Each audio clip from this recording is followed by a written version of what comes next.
Here, wow is for qasam. It's called wow subhanahu wa ta'ala is swearing by the morning time. Duha means that time when the sun is out and the sun is hot. So that is duha.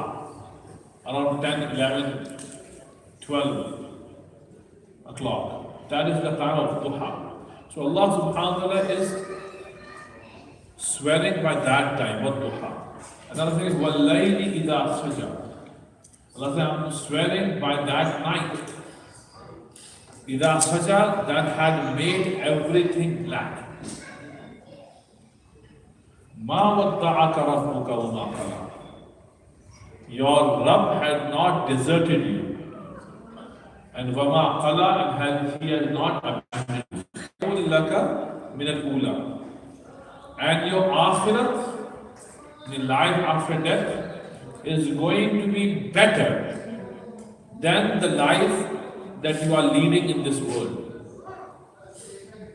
And وَلَسَوْفَ يُعْطِيكَ رَبُّكَ فَتَرْضَى.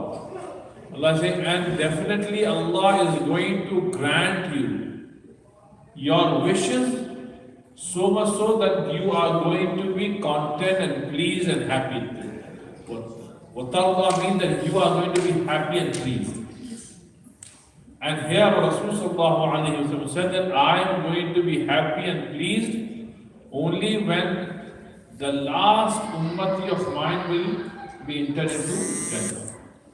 At that time Rasulullah would be happy and pleased. So this ayah, وَلَسَوْفَ يُعْطِيكَ رَبُّكَ فَتَرْضَى, is a glad tidings for all of us. That inshallah, because of our iman, ultimately we are going to go into Jannah. And this ayah also teaches us another lesson. And that lesson is such that most of us are not heeding to this lesson. And that is, that what about those people who are dying without the kalima la ilaha illallah? They are going to hellfire for eternity. Because they are not dying with the kalima la ilaha illallah.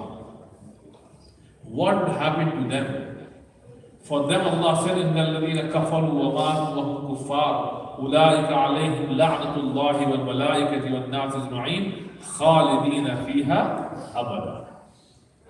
Those who die upon kufr,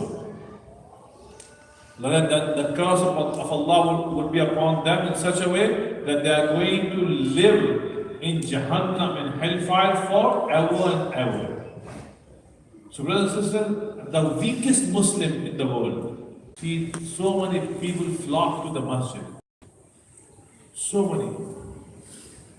And our parking lots, all of these parking lots were full. The Ruby Lake Road was full of cars. People had to park their car in the Hindu temple parking lot. Many of them parked their cars on the main road on the side of it. So many people were coming to the masjid. Yet, my dear brothers and sisters, yesterday we had our fifth and the last interfaith iftar. And the fifth and the last interfaith iftar was yesterday. And this time, the fifth, I organized it only for Jews and Yahud.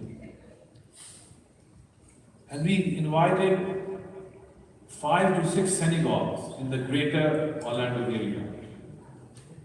And from every synagogue, people came, from every synagogue. We had rabbis who came.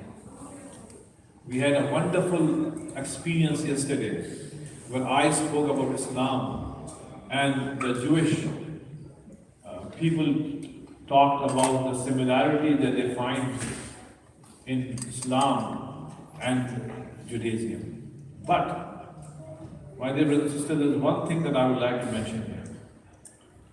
When it was around 7:30, we invited them for 7:30. Brothers and sisters, these people are very bad. Why? Because they have a very bad habit of coming early. You know, at 7 o'clock, we were not even ready. We were still preparing. And these people walked in. So one of the volunteers said, "Oh, Hamid, look, they are already here." So I said, very bad. We go late and they come early. So I said, this is a bad habit. No, it's a good habit that they came early. So there was, as people were coming in, there was one couple that was sitting with their daughter. So when I saw that, people are just coming and just 10-15 minutes before the start of the program, so I sat next to them at the table to talk to them. I have never seen them, they were my guests. They were our guests, the guests of the masjid. So I sat with them, shook hands, and then we started the conversation. Wallahi, brothers, the man said to me that, Imam, if you don't feel bad, can you please tell me what should I be expecting? What should I be expecting? I said, what do you mean expecting? He said, because this is my first time coming to a mosque. First time. And I do not know your religion, I do not know your culture. He said, I briefly read on Wikipedia about old Islam before coming here. So I do not know what I should expect from you guys. So I said to him, relax.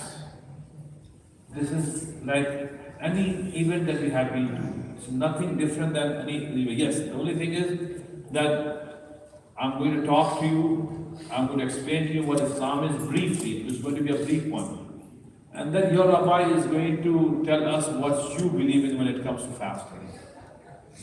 His wife said that, Imam, I was so much reluctant to come because I don't have any Muslim friend, I do not know any Muslim. Your invitation came, our rabbi said that in Islamic sense of Allah, they have invited us. Who among you would like to join me in going to the iftar? So we thought that, let's go. And sisters, this couple was maybe in their 40s or late 30s, Allah. But I was thinking after the program that these people came and now they heard the word of Allah subhanahu wa ta'ala for the first time. At the beginning of the event, I asked Abdul Mahfouz to read the first 12 ayat of Surah Al-Qasas. And the first 13 ayahs and the rest of the surah are talking about the story of whom? Of Musa alayhi salam, right? And we had Yahud there. Right? The translation of every ayah that was being read was displayed on the wall. And they were reading the meaning of the ayat of Surah Qasas. Right? And now the rabbis were sitting, the Yahud, and they were like, their eyes were like lit. That look, the Quran is talking so much in detail about Moses, about Musa alayhi salam. Right? They found so much similarity between the story of Torah and the story of Musa alayhi salatu wasalam in Quran. For many of them, brothers and sisters, it was first time that they found out that there is so much similarity. Brothers and sisters, it was only yesterday, that we felt so good that at least to nearly 100 people who are able to convey the message of Allah, the message of Quran. Now, my dear brothers and sisters, Allah subhanahu wa ta'ala said,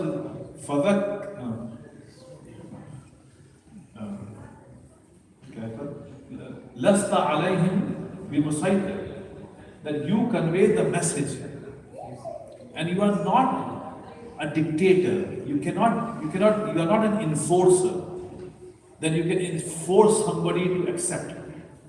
You convey and then leave it to Allah subhanahu wa ta'ala. Right?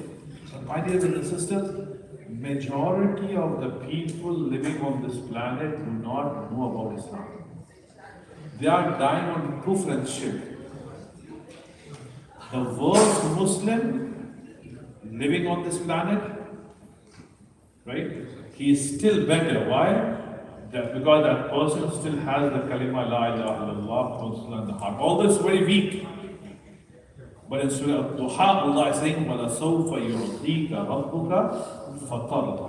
I'm going to give you so much of Muhammad on the day of Hashr that I'm going to make you happy.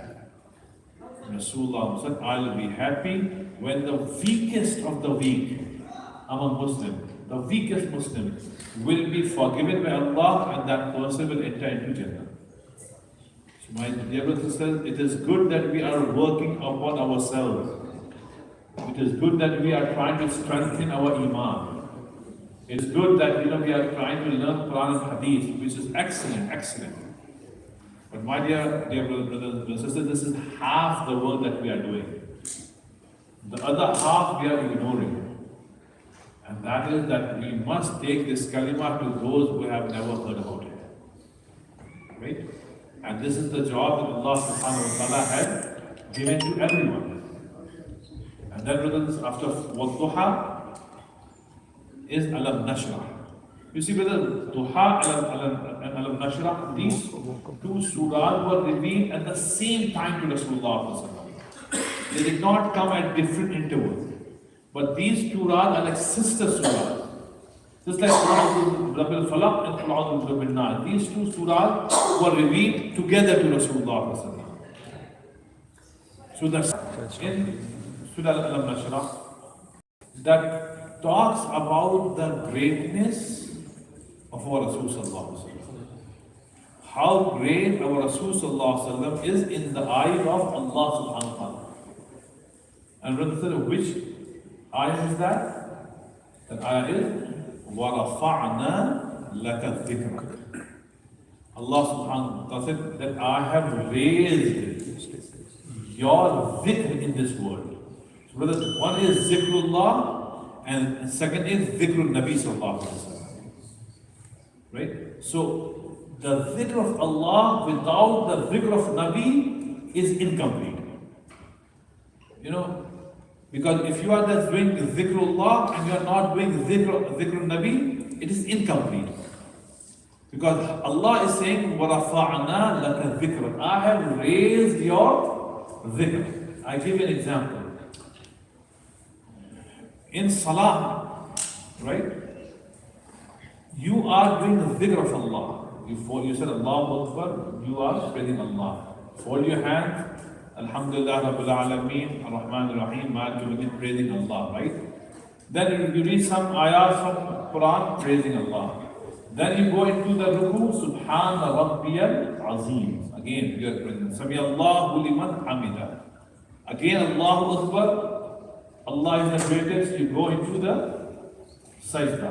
You say Subhana Rabbiyal A'la. You see, from Allahu Akbar till now, you are just praising Allah subhanahu wa ta'ala. But you cannot finish your surah, your salah without praising Rasulullah sallallahu alaihi wasallam. And that is now when you are sitting, right? This is the last act before concluding the salah. Here Allah subhanahu wa ta'ala had made it mandatory upon us to read the shahud. And what is the shahud? At-tahiyyatu lillahi wa salawatu wa tayyibat.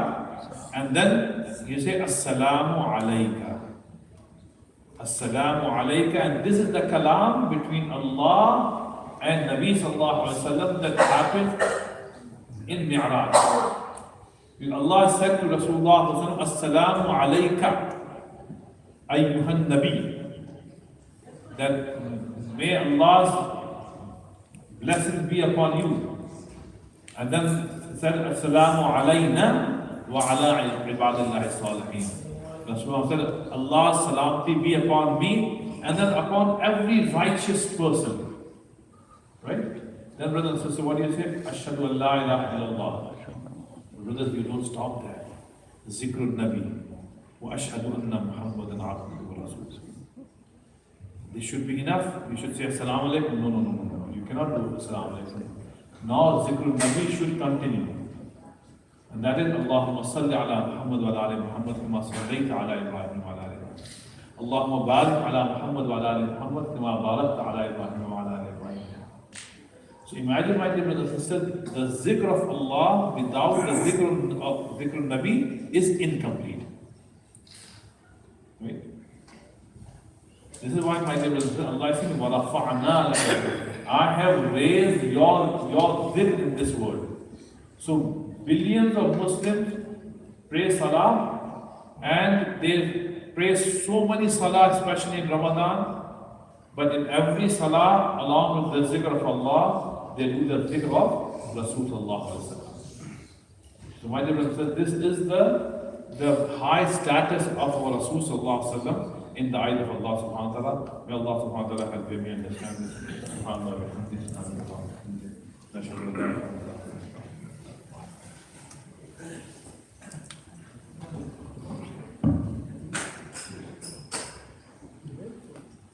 Allahu Akbar, Allahu Akbar, Allahu